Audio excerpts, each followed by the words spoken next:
Good to see you, Kaylee. Welcome, Mark. Hey. Hi, everyone. I'm going to give a moment here just as I get the recording started, and we'll start with a welcome. And as other folks kind of trickle in, we'll just kind of name them and welcome them into the space. But hello and welcome to Voices of the Village.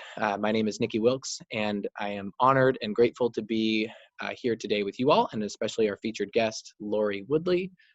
Laurie, welcome, and thank you for being here. Thank you for having me, Nikki. Yeah, this is actually our second opportunity to drop in like this together and engage in some meaningful dialogue and an interview, but it's probably like the 1000th time that we've got to have good, deep conversation because we share family relationships. So just to name that, Laurie is an aunt of mine, and thanks to my dearly beloved Caitlin, we get to weave our lives together through family, and I'm so grateful that so much of our professional work also touches some of the same pieces as well. So thank you again for always saying yes to what I would say is the good work, and I'm really looking forward to what we get into here today. Thank you, Nikki. It's so great to be here, both as family and colleagues. Yeah.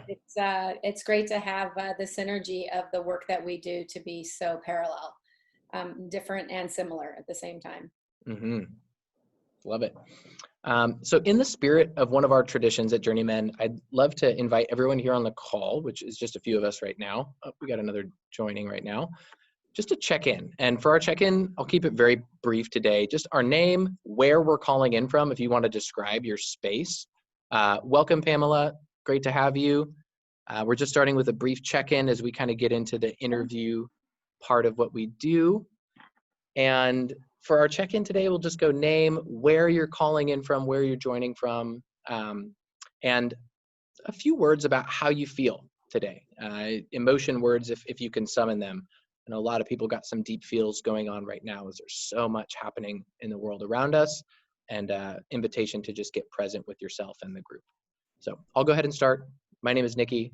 I'm calling in from my hometown of Vashon Island, Washington, and some feelings that I have today are grief and hope, and also a sense of joy as I am moving into a new space and finally feeling that things are finding their home after living in boxes for quite a few weeks. It's really nice to start to see floor space again. So that's where I'm at. I'm grateful to be here, and I'm going to pass it off to my good friend Kaylee, who is that direction actually in my grid. My Brady Bunch style. Hi everybody, I'm Kaylee. I'm checking in from also Vashon Island. I just moved here recently. I'm in my office right now. It's my first year working as a school counselor. It was a certainly interesting first year experience, and I'm feeling pretty kind of just shaky today. We've had some really tough conversations as a staff that I'm coming out of some meetings that were powerful and really heavy, but also really inspired. I'm really inspired by kind of this breaking point that we're all at and how it's calling everybody to be vulnerable in a way that is, I think, going to be pretty powerful for deciding kind of ways to move forward and creating the kind of world that we want to see for each other. So yeah, with that, I'm in.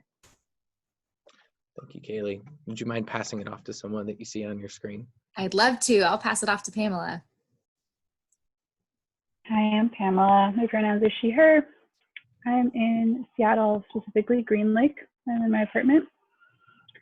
Today I've been feeling pretty overwhelmed and just kind of moving really slow and just trying to give space to coworkers and to people in my life around everything that's going on. And I do think a level of grief, but it's kind of like a roller coaster of feelings. Should I pass it on to somebody? Mark? Thank you, Pamela. Hi, I'm Mark Timkin. I'm an elder for Journeymen. I live on Vashon. And let's see, I'm feeling tired, and I'm feeling grateful for and grateful and hopeful for potential and change. And I'm curious what's going on with Harris. Hey, Mark, you hear me all right? Yeah, loud and clear. Okay. Hey, Nikki. Hey. Hi, Laurie, Kaylee, Pamela. I'm Harris. I also live on Vashon. I'm also an elder, basically striving to be Mark without him fully knowing it. I have I've had a fortunate day in that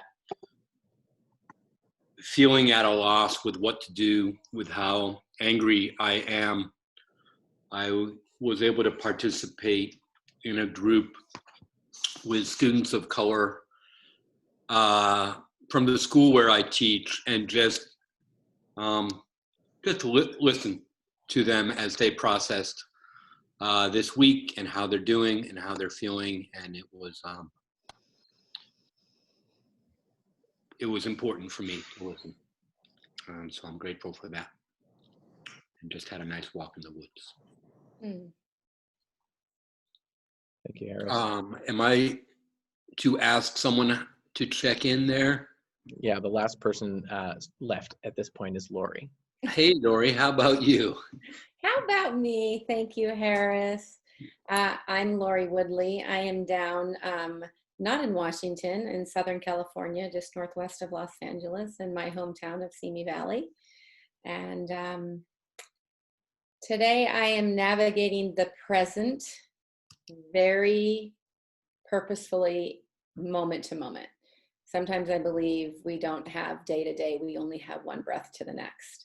And in each breath today has been, it could be a different feeling that I'm experiencing, from grief to hope was said, grief was said,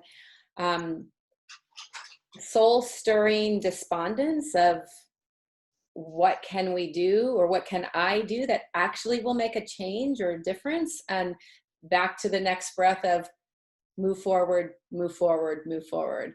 And so I feel like I've done a dance of a myriad of feelings all day long. And sometimes I'm smiling and sometimes I'm full of tears. It's been my day. Grateful to be here right now with you.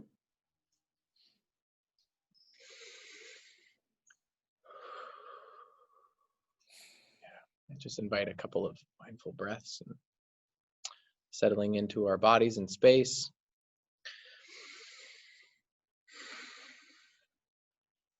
And it feels important to take a moment just to acknowledge the efforts of people and the loss of lives, particularly our Black and brown siblings and family members who continue to struggle and face systemic oppression and violence, and all those who are putting themselves on the line right now to create change.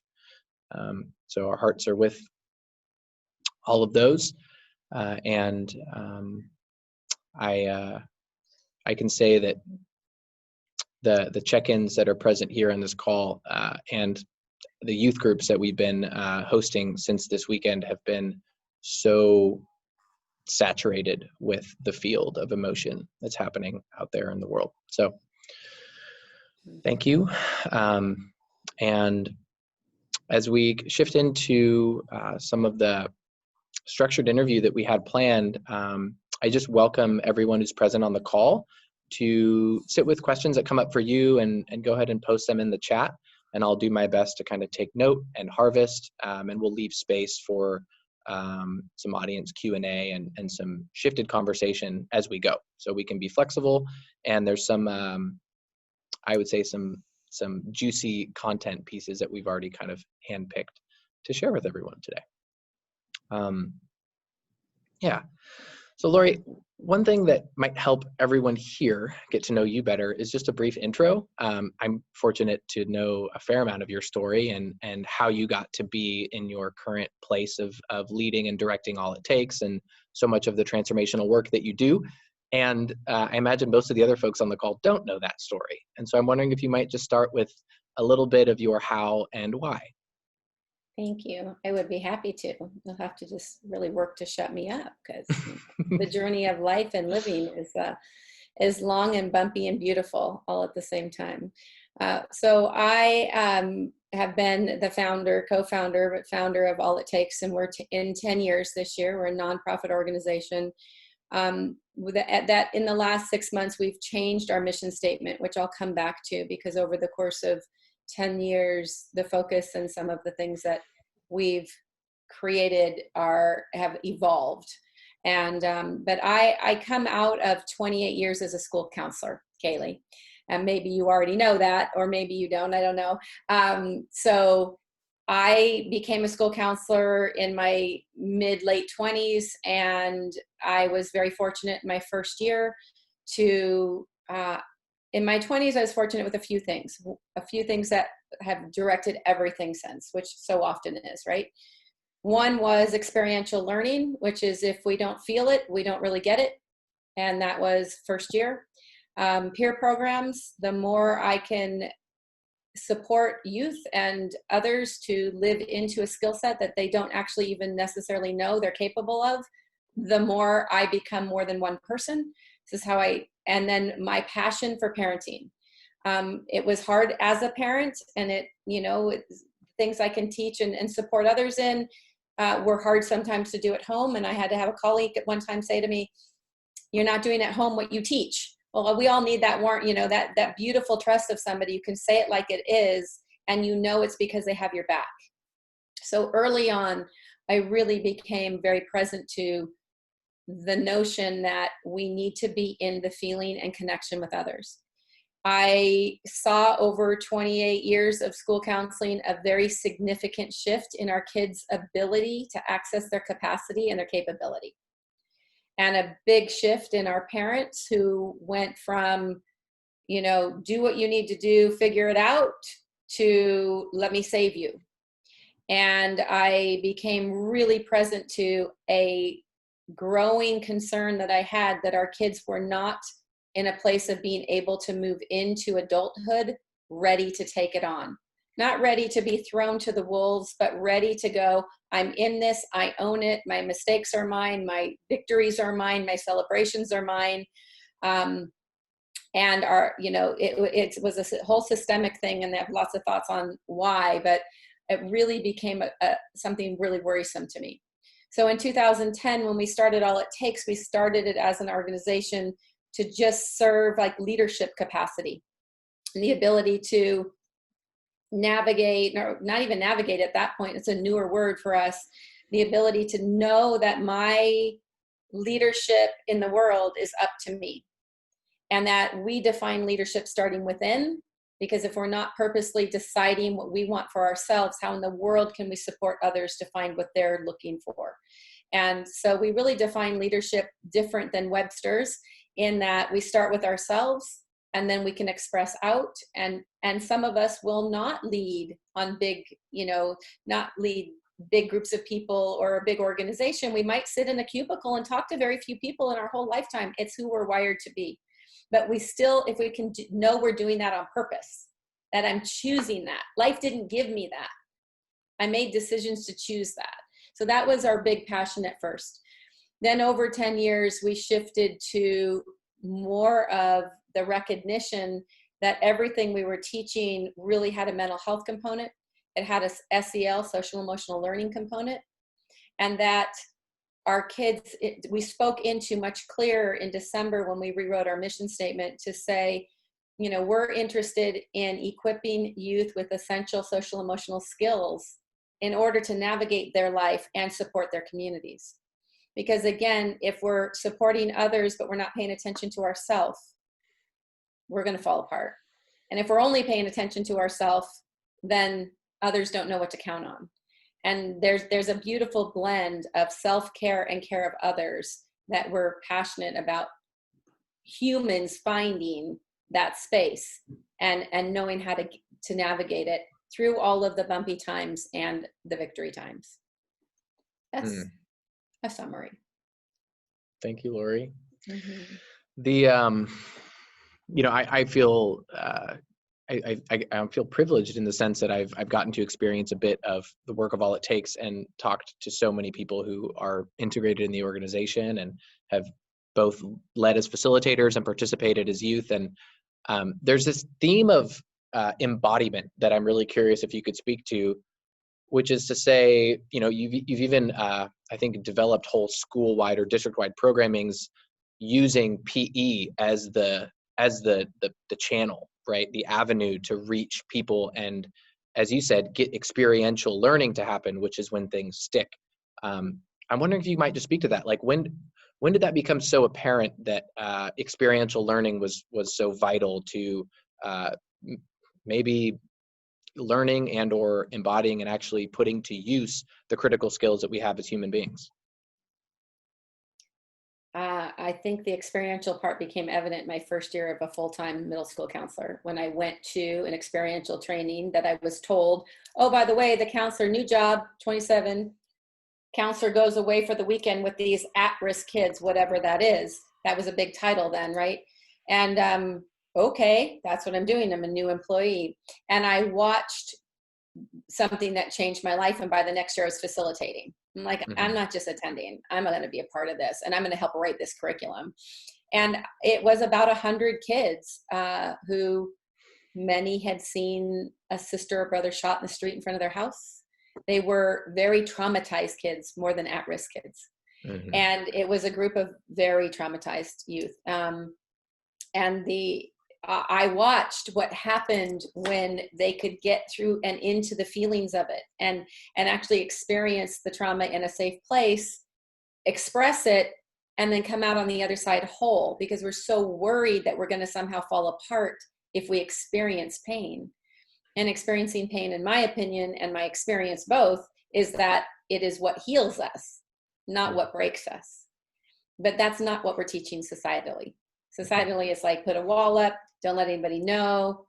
And that vulnerable, the word vulnerability is a big, scary thing. I was talking with some parents on a big program we were doing last night and said, if you need to find a different word for vulnerability, find it. Say what word does match, right?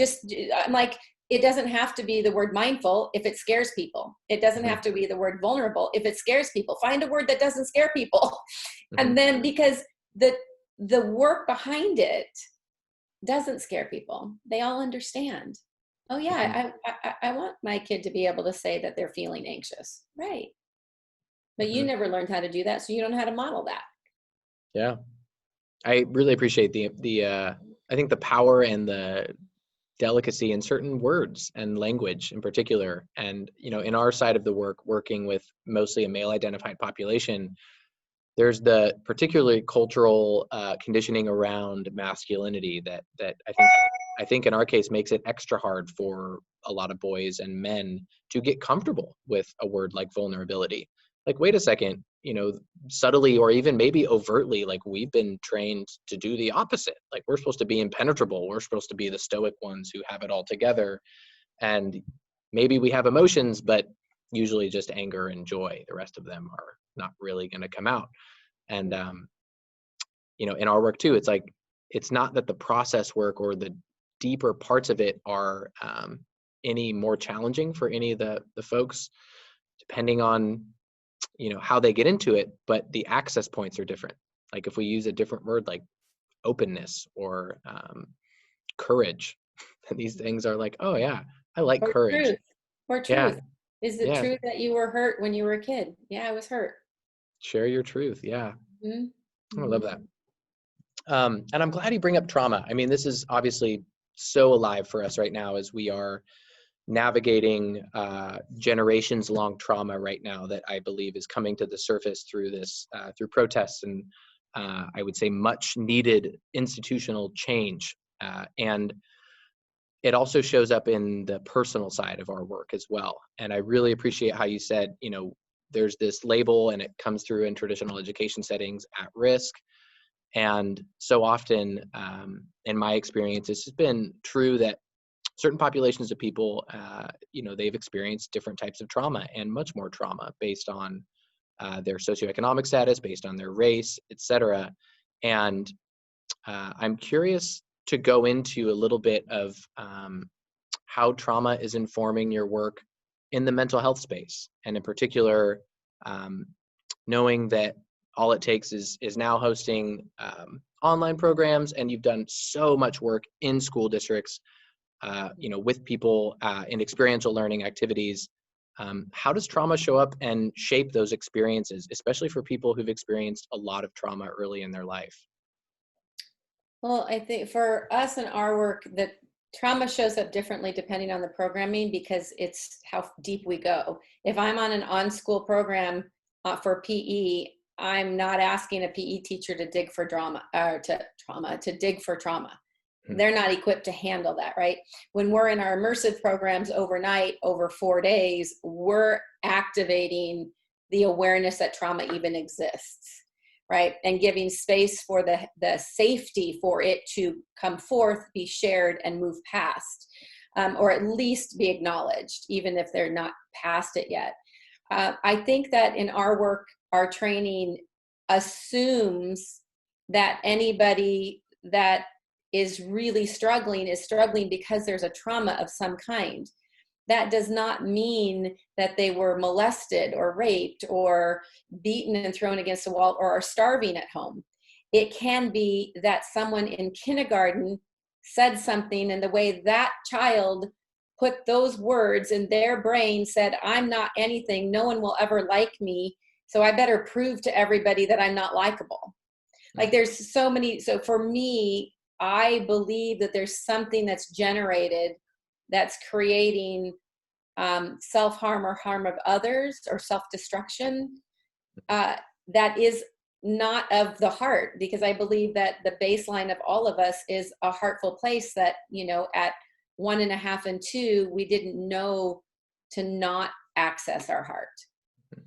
And so our training and our work is to assume something's going on, to give benefit of the doubt at all times. And so our educator programs and training educators is to listen for benefit of the doubt, listen for something underneath what is happening, but not just assume it's there, but really believe it's there. Like there's a difference even in some counselors. It's like, well, I know something's going on, but you still can't do that.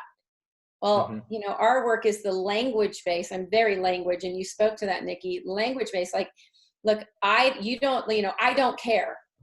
Like I had a teacher in tears this last spring in a training right before COVID shut us down, who would just start crying when I said, look, just meet your kid who says, I don't care, with, that's okay.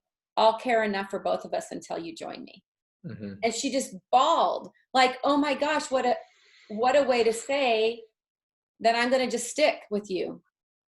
And there's nothing you can do that's going to make me run from you. Right. Like everybody just, it gets affected. That's just a simple statement that for her had this major meaning.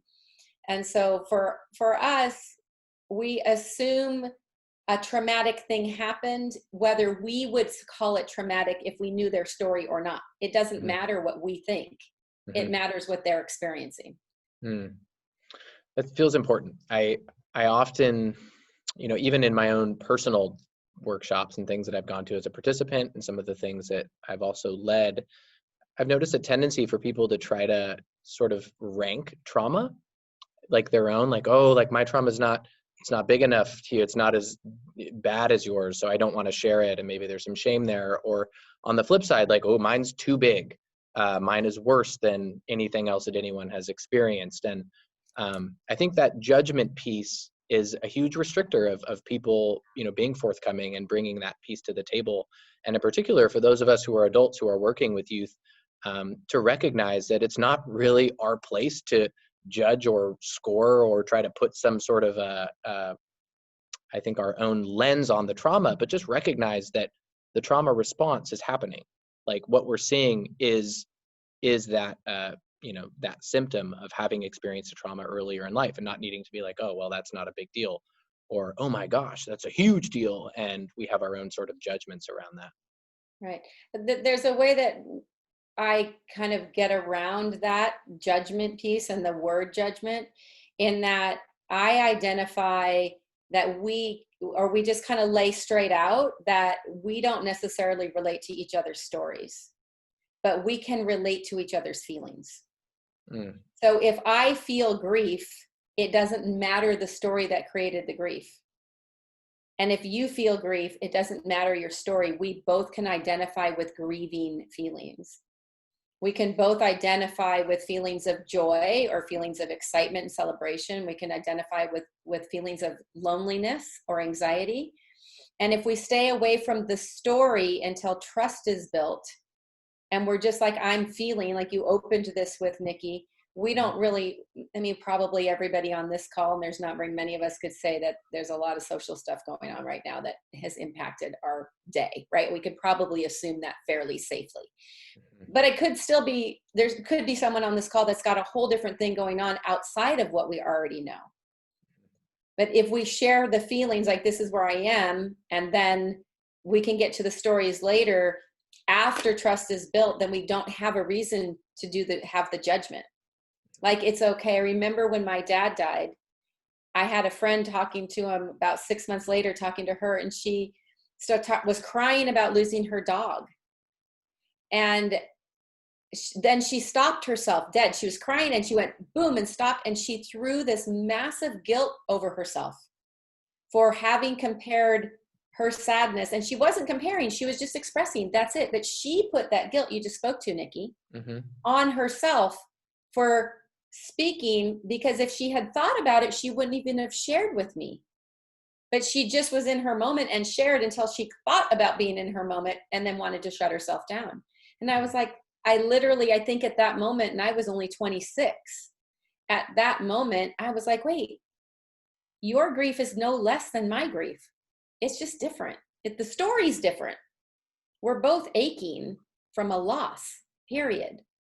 And so I think if we can offer that to people and offer that to the youth in our lives and to our colleagues or to whomever might need or desire support that maybe they don't even know they're looking for, we can offer a safe space that creates a bridge that I think surprises people. My experience is it surprises people. Thank you for that. On that theme of surprise, as so much of, I think, all of our collective work has shifted to the online space, what has surprised you about engaging in this work online? Has there anything that kind of totally shattered your expectations, or felt like it surprised you and that you weren't expecting some part of the work to happen as it has? But I'm wondering if anything has surprised you since you've started the online piece. Nobody could have told me before we went into a pandemic time that I would have ever been able to do my work online, or that I would want to, or that I would find value in it. I would have fought them. And so for me, thank you, pandemic, for that, because now the surprise is people still can get it, and we can connect with people deeply on levels that I think I would have pre-decided without giving it a chance wasn't possible. And it is possible, and we've shown that. Some of my experiential activities we do have been a little challenging, but the connection has not been challenging. We're doing 2 to 3 webinars a week, and every time it's just magic. And people who choose, it's just like running a group, right? People who choose to stay and come back. And I have a 23-year-old and her older parents who've been coming on for 3 weeks now.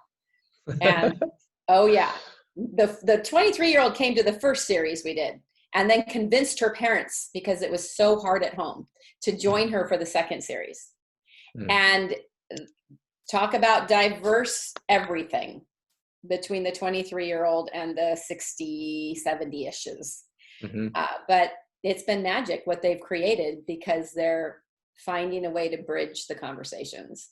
So you know what? That's what I did in person. That's what we're doing online. So you are in person too. All of you guys, many of you are journeyman people, right? So you're doing the same thing. Yeah. Thank you for that.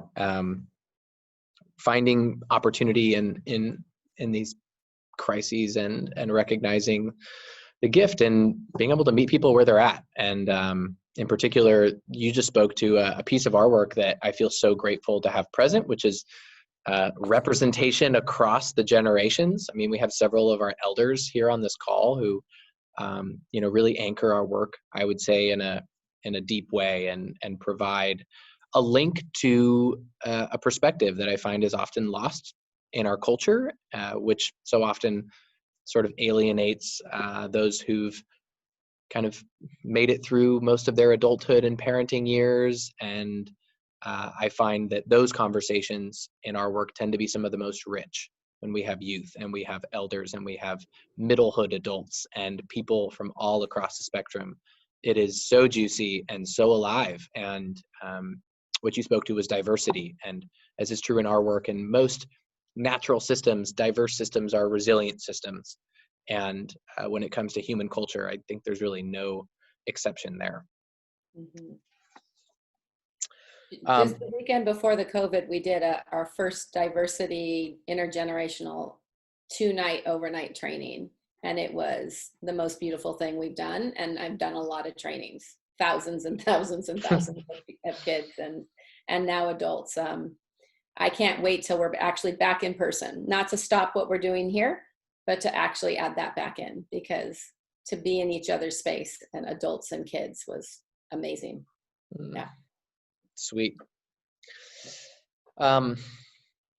So I'm really curious, what are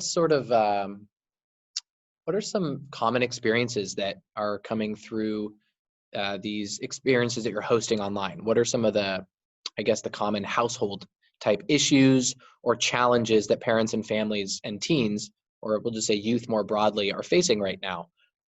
And I speak this from a sense that, all over the country and the world, there's different stages of stay-at-home orders or reintegration happening. And so, perhaps it's relevant to kind of talk about that, but I think mostly I'm curious around the mental health and social emotional component of that, which is what are people really challenged with right now? What are the common maybe conversation points that are or aren't but need to be happening in the home?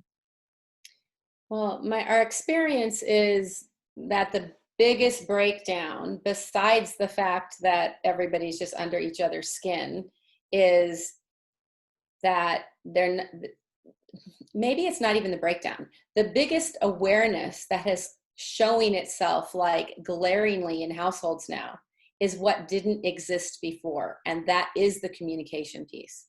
There was always an escape. So people are now facing that I am spending more time than I've ever spent with my partner, with my kids, with my roommates, whomever you're housing under one roof with. And so the navigation through the challenges is what's really hard, because the skill set to communicate isn't there and there's no place to avoid it. Mm-hmm. So it's like, it's in everybody's face. Like, I'm so sick of you. And and a lot of people are saying that, and then that's not working, right? And then there's no place to throw a fit and run, or there's no place to go to the gym and burn it off. And some people don't have an outside to go to, right? Depending on where you're living, you don't get to go for a walk even. Yep. And so the diversity of living conditions are really pressing on the ability to do anything other than just simply be with each other. And I think the confusion is, the awareness that I think is beautiful is that, oh my gosh, we don't know how to do this. And the bigger question is, how do we do it? But then for me, what my experience is, and I don't know what you're experiencing, is that parents understand they need something and really hesitate to say, I don't have this all together. Mm. So it's hard to pull people in. And that's like my biggest challenge, is once I have them, we're good, golden. Mm-hmm. But getting people to say, I could use the support. Now, once we have them, every single person saying, I don't know how to talk to my kids. They don't know how to talk to me. We've got more fists through walls than I had in probably all of my years as a counselor. And it's this growing it's the anxiety of what's going on. So it's already exasperated because all regular life was happening, and now we're under one roof, and now we don't know how to get away from mom. Mom doesn't know how to change her communication style. Kid doesn't know how to listen. And I don't mean listen like to rules. That's a whole different thing, but listen like for need, listen for like the undercurrent of what's happening with each other. Those skills are not there. And I think right now is an opportunity to really see that. And it's also a pain point. Mm-hmm. So that I believe it's a communication thing more than anything else, because once you have that, all the other pieces can be sorted. I'm so curious around this experience that is shared on us, which is that it's very hard for a lot of parents to admit when they don't know and just be like, oh my gosh, I need help. I'm struggling right now. I don't have this tool in my toolbox. I'm curious about that because I also see it as a barrier to an invitation for us to do what we do and provide some tools and hold the space for some of those generative conversations to happen, and sometimes tense conversations as well. So I'm wondering, like, what has been successful? Like, how do we create an invitation that allows parents to feel okay, like not knowing, being like, oh my God, like I actually have no clue what to do right now. I just know I don't have that skill. Mm-hmm. And if you might speak to, like, I don't know if there is a way or some techniques that invite parents into that, I would say that humility and that part of participating in what we call the village, which is like, you don't have to do this alone. I wish I knew. It is our greatest challenge is to get people to say yes to developing a skill set that has nothing to do with a tennis racket or a pair of running shoes or an academia, right? They could read in a book. When we're looking for an SEL kind of development, some people call it personal development, whatever you want to call it, right? Mm-hmm. I personally believe it's shame. I would love to engage in dialogue with people who want to have this dialogue. I don't find people who want to have it very often. Maybe not here, but I personally believe it's shame that the most important job we have in the world is our kids. And it's the job we're least prepared for and has the least amount of skill set both behind us and in front of us. Like, we don't have the skill set. Mm-hmm. And then if there was a manual, you'd need one for every kid in your house because they're all different. So we have the least amount of preparation for the most important job we do in life.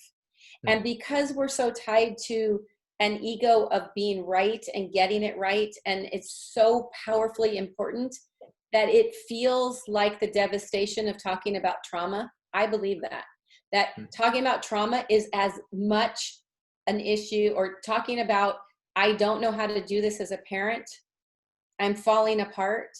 Like, when I do get parents in, when I get crowds of 100 parents, when I get people in and I say, this isn't what you thought it was going to be, boom. Like, often give permission for parents to just know that it's okay, that they're not alone, that this is harder than they thought it would be. To give voice to, sometimes I wish I didn't do this, because in that space of trust, it's like, that doesn't mean you don't want to do it. And it doesn't mean you're going to throw it against the wall. It just means right now, I don't want to do this. We can say that to our partners. I wish I didn't choose marriage right now, right? We can say that, but when it has to do with our kids, it is, for me, I don't know, let's design the marketing tool that lets people know it's okay to be broken parents, right? That we're really not broken, right? We're just human. Being a parent is just being human, and all of our triggers are there. And it's also the most important job. And there's Nikki, I don't know if you ever watched it. I sent it to you, but I don't know if you watched it because I didn't get feedback from you, but the movie, the anxiety movie. I haven't seen it yet. There is a dad in there who speaks something so powerful to me that I just cannot believe that the producer got him to say this. He's sitting with his teenage daughter, and they are having a very deep conversation. And he says, the capacity, and I'm going to get it wrong, like the specifics, for us as parents to completely set a life off in a wrong direction is intimidating. It took them a long time to get him and his daughter to do this film and to do the interviews on it and to be so authentic. And it is such a beautiful voice for a parent to say that, to give voice to what I think as counselors, we know we really can mess our kids up. Yeah. And nobody wants to say that. And I feel like, you know, if we were building a rocket ship, we'd be asking for help. As a counselor, you're going to be like, hey, I need some support with this kid. What do I do with this kid? I don't know how to meet this kid's needs. But when we're parents, it's really, really hard to say, please, please. With, you know, sorry, I just kind of rambled a lot. I have a lot of passion behind this because I you know, parents aren't wrong and they're not bad. They're just doing the best they can, but it can be better. No, I do know. I know it as a parent. I know it as a peer to many, and the part of me that wants to celebrate the achievement and be in that prideful state when our children, you know, engage in behavior that is socially celebrated as well. And I think about this from my experience too as a child, which is really being showered with undue praise for things that I couldn't control. It made me really uncomfortable actually as a kid. And then like the flip side of that is again, it's so attached to me, it's attached to the ego part, which is if we're so prideful around outcomes and achievement of our children, we're also going to be very, very deeply ashamed when they behave out of social norms or they're not essentially, I want to say, doing things that the wider culture is going to celebrate as well, if they're failures, just to use that word. And it shows up in my life. I'll give an example. A few years ago, I was in the grocery store and I saw probably a 2-year-old, like right around that age, being a 2-year-old, like just kind of wreaking havoc in an aisle, like ripping toys off the aisle. And I was just laughing. It was funny because our kid was like, Maverick was like 4. So I was like, oh yeah, I remember that, right? And the mother was just wrought with guilt and shame, like apologizing to everybody in the store. And you could tell like was in this space of like, oh my gosh, I'm being judged. I'm a bad parent. I've ruined my child. They're, you know, all of these things. And I could just see that process happening. And, you know, my response was just to look her in the eye and be like, hey, it's okay. You know, like they're going to be 2, you know. I think I asked like, how old are they? Like 2? Like, yeah, you know, when they're 2, they're going to be 2. And just doing what I could to give permission for the allowance of some of that, because, you know, that can happen much later through development, et cetera. But I think what I notice is that parents identify so much of their self-worth with their children's behavior that when it doesn't fit a social norm, it is tied to shame, and it's not easy to talk about, and it probably prevents a lot of them from showing up into the work at all. I actually think, and thank you for sharing that, like the 2-year-old thing, just if I see that, I'm always like, look, celebrate it, because at 14, it's much uglier. It's harder. Just celebrate the tantrum now, because the 14-year-old tantrum is much more challenging. So, but the other thing is that I feel like there's this internal commitment to not only like, there's almost like a numbness to ill behavior now. And ill behavior is, to me, something that is hurting self or others. Like if you're unkind, like that's my kind of that's a personal rule. Like, be kind, right? I don't care who you are, or what you do, or go live your dreams, but be kind. And even when you're mad, learn to be kind. Learn to be honest and say it nicely. And then you get to own what you own and have what you have. So that's kind of the rule. But in addition to what you're saying, Nikki, I think we were raised. I know I was raised with that. I tell parents often, like, please don't tell your kids to be good, and don't ever refer to a baby as a good baby. Like the language behind it's a belief system that is driven by language, or is language driven by belief? I'm not really sure. But be good when you drop a kid off at another house. Be good at school. Why we're inherently saying we expect them not to be. Mm-hmm. Right? And so what is it we really want for them? Have a fun day. You know, you woke up kind of on the wrong side of the bed. It's been a challenging morning. What do you need to bring today in order to have a better day? Like, really speak into the specifics of your kid. Nikki, you were talking about unearned praise. It's so uncomfortable, and it's a lie. And the more we go into new generations, the more these generations call bullshit on us. Absolutely. Like, don't tell me I'm good at that when I'm not. Then I have lost all credibility as an adult mentor in this kid's life. Yep. When we say something that's not true, or we avoid saying the hard things because we don't want to hurt their feelings. Mm-hmm. So I think that parents are numb. Honestly, I think my experience is it's a little less of looking okay in public today, because people just don't, I perceive it as not caring. I think they just are absolutely tongue-tied, completely unwitted by their children, and have no idea how to handle it. I cannot put soap in your mouth like my mom did to me. I cannot spank you like my dad did to me. Rightfully, right? Like, those are rightful things. Yeah. But I don't know what to do. And so there's a paralysis around parenting. And I feel like there's that shame in that. Like, this is not acceptable to me, the way that you're talking to me or talking to your teacher, or, you know, our niece, Miss Mia, who sent a text off or an email off to her teacher who said, "You're ruining my life." And the teacher never called the parents until they found it. Whoa. Yeah. Yeah. Like, mortifying to parents who are like, finally they're able to talk about it and not put it on themselves and be like, okay, how do we help her live a life that's going to get her the most access to living her dreams? And if we live into that space of what's the most access? Well, being able to listen to others, follow directions, those are things that are going to matter in our adult lives. Being able to question directions, and somebody says jump off a cliff, like, yeah, you know, maybe that's not a good decision. You know, we get to be teaching that, but I actually think that so many parents are paralyzed. That's my best word. Yeah. No idea what to do. Yeah. And they get older, and the kids get older, and teenagers happen, and it gets worse. And then they want to unwind it. I'm working privately with a couple right now, and the kid is 19. Dad has, he's perfect for your program, guys. Perfect. Yeah.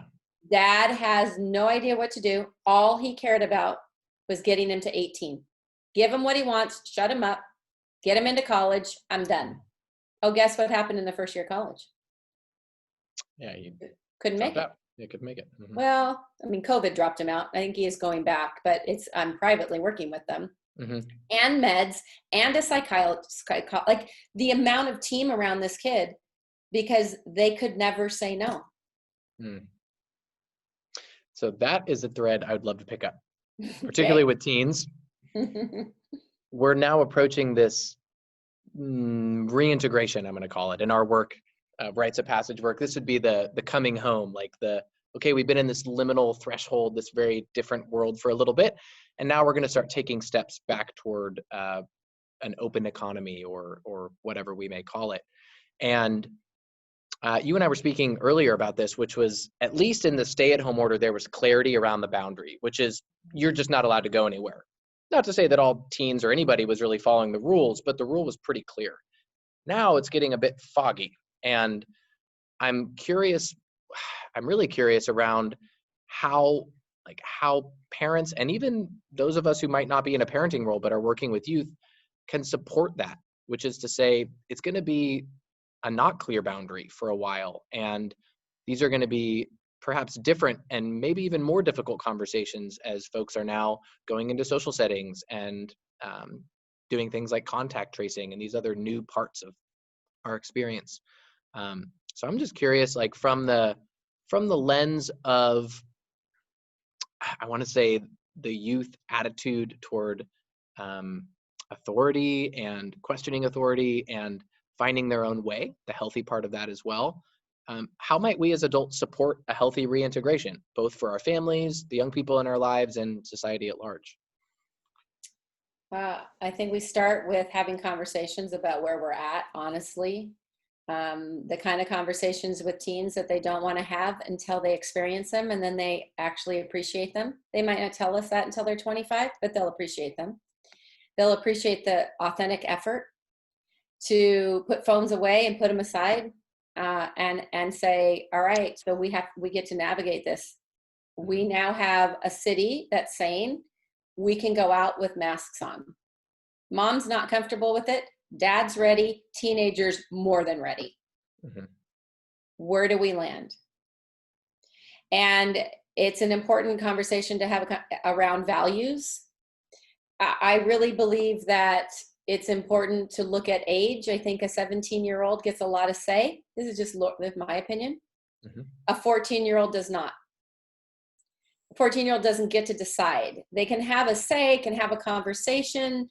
Maybe they can be compelling enough and come to an agreement. Like people don't like the term family meetings. It just sounds like whatever, old school. I hear people like, that sounds goofy. I'm like, find a different word. I don't care what you call it. Yeah. Have a family meeting, Mm-hmm. And literally sit and chat. Like, look, I'm worried about this. I know 14-year-old is probably a better age. I don't know. We'll just take that age-ish. I know you're ready to go out. You're ready to be with your friends. Let's find the place that is the integration that we can all live with. Maybe it's not all of our favorite first choice, right? But I want to hear what you need. You hear what we need, and let's find. We were talking last night on the webinar that I was doing about Venn diagrams. Mm-hmm. Build a Venn diagram with your kids. Each of you with your own values, your own needs, whatever it is. And my need is this, my need is this, my need is this. Well, which ones cross over, and where do we land in the middle where we can offer something to everybody because everybody's been acknowledged? And sometimes putting it in a drawing can help because it's not just mom trying to be like, oh, let's have a good conversation, which kids roll their eyes at, or dad like, we're going to do this and just when's this going to be done? And, like all of the different things that happen. I use mom and dad, but it can be reversed and all the different roles. But it's so important, in my opinion, that everyone gets heard and that we give the time for that to happen. Because if we don't, someone's sneaking out of the house. If we don't, more doors are slammed, more angst is happening, doors are coming off because parents are mad. Like, it doesn't have to get so, I want to say violent, but that doesn't actually mean fisticuff, right? Like, but it doesn't have to get so aggressive. Mm-hmm. And we don't all get to get our way. Mm-hmm. Most families, as we start to roll out, not everybody's getting their way. Mm-hmm. Their first way, right? They're going to find the solution in the middle of the balance. And maybe parents go, all right, so you get to go out and we're tracing your phone. So if somebody comes back sick, we know how to trace it. Like, go into the science of the whole thing too, and let science dictate the decision. So, we want to be able to trace it if that's what happens, or I want to know where you're at, or, some of this isn't any more than it used to be. This is just another reason to do it. Mm-hmm. Right. And so if they don't do it on purpose ahead of time, they're going to be doing it in a dramatic moment of upset. And then nobody is going to the person who wins will be happy and everybody else will be unhappy. And thus the person who won will probably be unhappy quite soon as well. Well, yeah, exactly. And you never feel happy in your heart. Our soul never feels happy when we've totally laid mom flat because we called her some name that she never deserves to hear. And we screamed at dad, and then we stormed out of the house and we broke all their rules, and we're happy in the moment. But, oh yeah, there's a long-term unrest. Yeah, we don't want to go back into that home. Mm-hmm. Yeah. Mm-hmm. Yeah, I think the likelihood of these experiences happening are going to increase as more and more households are navigating this reopening. And I really appreciate the invitation to let science guide, to have these conversations proactively And to start with identifying needs and values. I really, I want to name a couple of resources actually. In a moment, we'll get to, I'll have you speak a little bit to your programs that you're running online for folks.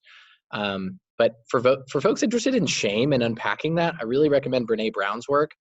She has a podcast she's running now, and it's so good. I mean, she obviously is sort of a center of gravity for the conversation around unpacking shame and divorcing all of the other experiences from that burden that so many of us carry.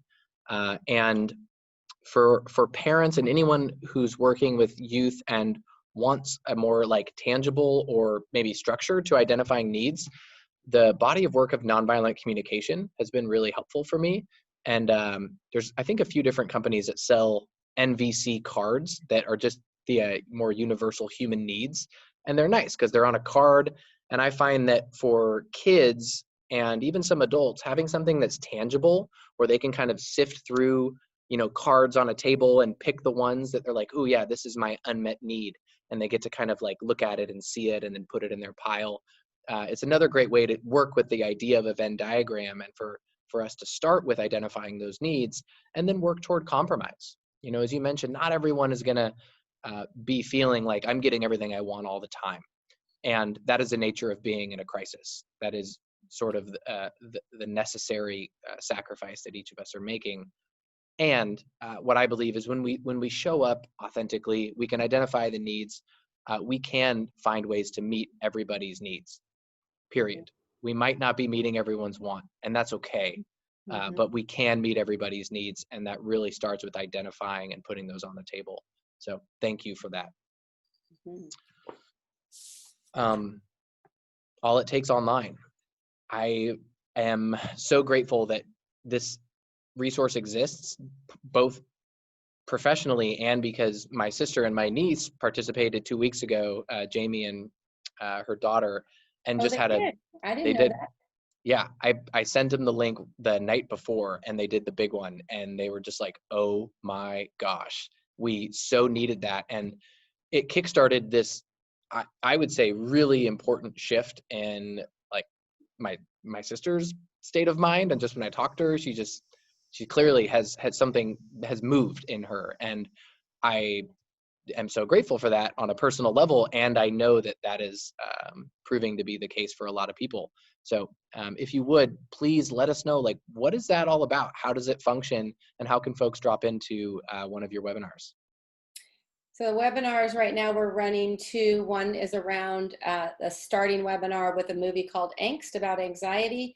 Kaylee, I don't know what grade you're doing counseling at, but we're doing that with schools and doing their own special webinars on their own, and then also on some Sundays. Then we have a follow-up. We have Why Words Matter and a deeper dive into anxiety, which is really mental health. Like, it's anxiety and depression and all of those pieces that, somehow there's a problem with us looking at it so differently than the common cold or, pneumonia. Like, it's so hard to talk about. I'm not interested in reducing the stigma. I don't even like that. You read that everywhere. I don't want to reduce the stigma. I want it to be gone. Like, we're not reducing it. It's like, if we can talk about physical health, we can talk about emotional and mental health. So, and then right now, a series we have is Under One Roof. Under One Roof, we have the first one in the series is Elephant in the Room. That's all about having conversations that nobody's talking about. And it talks about needs and how to open the conversation and some of the skill set to open it. Honoring boundaries. We're under one roof.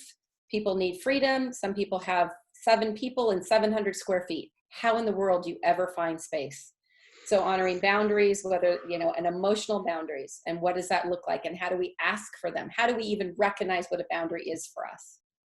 And then we have Surviving to Thriving, which is, we are in one roof, but we does not have to be a disaster. We do not have to be devastated. Even when outside in the world, there's devastation.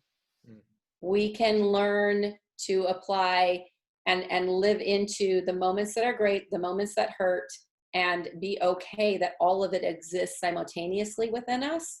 And then we don't take it out on others and we don't hurt ourselves. I really believe that healthy people don't hurt themselves and they don't hurt each other. when we're heart-centered and we understand what our deepest needs are, we don't hurt ourselves and we don't hurt each other. And so all of our work is centered around a deeper understanding of how we operate, what matters to us the most, what our needs are, and then how we respond to when we don't get our way, which is often, you know, for many of us, we have a trait or two, what I call in this call, because we have adult temper tantrums, teenage temper tantrums, 2-year-old temper tantrums. They don't stop at 2. They just look different when they're 40. So true. Yeah. Awesome. Thank you. And Thank after you. this call, like we'll post all the links for folks to get a, you know, to get a peek and drop into one of them. I can honestly say that of all the ways to engage in online experiences, there seems to be something particularly rich about combining a super well done film like Angst, which I haven't seen yet, but I'll be watching very soon, plus this like facilitated, meaningful conversation where you get to dive deep around the topics that are presented in the film. There's a lot of one and a lot of the other, and yet I feel like there's just such a potency to doing both of these and having, you know, really professional and dialed in facilitation to take the themes that are presented in the film, get them out and alive and talking, and then put that into action in the family, in the house, and in our lives. Yeah, great. And you can see the film and the Q&A from that night that your sister joined, Nikki, plus all of our support materials and a different video at allittakes.org. And you can just go to the screening, which is only available till June 14th. And then the movie is, the licensing of the movie is being pulled from pay-per-view. They won't let us keep it any longer than that. Got it. Good to know. Yeah. So we're like right at the end of our time. I'm wondering, do you have another 5 minutes that we can go? I'm okay to do that. You're good? I just am grateful for people to not be like, okay, I'm done. Yeah, I know, and I want to respect and honor everyone's time container. So if you need to sign off, great. We will record this and publish it, but I do want to make space for one question that we had come up through one of our audience members that actually commented before the interview, and it's more along the lines of for teachers and folks working in education. And then we have what we call our high five. And so we asked 5 like just right off the cuff questions right at the end of our interview, as a kind of a new ritual that we're playing with. And most of these are pretty funny. So to start, and this question actually came from Harris. So thank you, Harris. How do we bring the energy back for students who are totally burnt out with online learning right now? Another Zoom call is the attitude. And, you know, Harris, I'd invite you to say more if you like, but I'm also wondering if I'm phrasing it well. But a lot of us who are working with youth, especially in traditional education right now, are just finding that kids are just like, oh my gosh, I have no engagement left. I don't care. I don't want to do another Zoom call. I'm not excited about it. Do you have any tips for those of us who are experiencing that? Summer break's almost here. It isn't any different than springtime when we're going to class, right? Like by the time spring fever hits and June rolls around, everyone's done. Teachers are done, kids are done. So if we can look at it from the perspective of we're almost there. And what we're dealing with them on Zoom is the same as we'd be dealing with them in the classroom. Yeah. Yeah. Thank you. That's the reality. And I'll add too, Harris, that in my experience, the facilitator hat that I put on and trying to get out of delivering content is helpful. And I'm grateful in that I don't teach super content heavy areas, but I really try to dramatically reduce the amount of time that I'm talking and give the mic to folks who choose to show up and really like celebrate them for showing up, because a lot of students are not showing up right now to that for whatever reason. And I totally understand that. And for the ones that do, making space for them to have a lot of the airtime that we're gonna share together on the call, because I feel like what they're not getting, especially in the home, as we touched on in this call, is they're not getting a lot of space to say what's on their heart, what's on their mind, etc.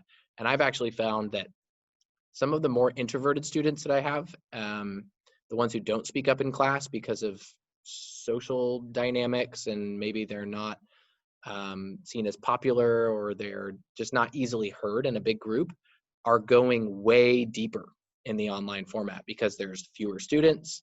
I get to facilitate a little differently. I get to kind of moderate time a little bit more effectively. And I'm noticing that there are, some students who I think are actually able to go much deeper with some of the pieces that we're diving into because of the format. But that's definitely not I would universally love true. to have time, Nikki, we don't have it, but to share some of the online experiential activities that can be done too. Just take curriculum out. Do an online, all we're doing today is signing yearbooks, and put the yearbook signing in the chat room and send everybody a copy of it. Call it their online yearbook signing. And then just all my people and, starting conversations, basically group work. If you have teachers who are willing to do that, it's what your kids need. It's what all the kids need. Yeah. They're done with curriculum. And again, it would be the same if they're in the classroom. And now they just don't have control that if they sign in. I don't know how to help them. Parents need to make it an absolute, just like they would, you're going to school till the last day. Yep. Then the teachers get to keep them there. It's like getting a kid into therapy. It's not that's all the parent's job is. Then it's the teacher's job to engage them. Mm-hmm. Nice. Thank you. All right. I'm going to invite everyone to take a big deep breath. Out. All right. We're approaching the end of our session today. Just extending another round of gratitude to Laurie Woodley from All It Takes for joining us and sharing so much of your wisdom and experience with us, and getting ready to close with what we call our high five. So these are just super quick responses, sort of your intuitive or knee-jerk reaction is what we're looking for. And they're mostly pretty light, but if you're ready, I want to go ahead and shift into the first of 5. And I'm actually going to change this question because Alex is not on the call with us. Normally this question is about him and I, and you don't know Alex super well yet. So I'm going to change it to someone that you and I both know quite well, and that is your daughter, Shailene. So would you rather fight one giant Shailene or 100 tiny Nickies? 100 tiny Nickies. All right, I'll take it. A giant Shailene is kind of giant already, so a more giant Shailene feels quite intimidating for me as well. This Libra to her Scorpio is, I'll take the 100 Nickies. What is the first word, image, or memory that comes to mind when you say the word manhood? Strength. What is one thing that has been nourishing your soul lately? People. Name one of your most humbling moments. Being wrong every time.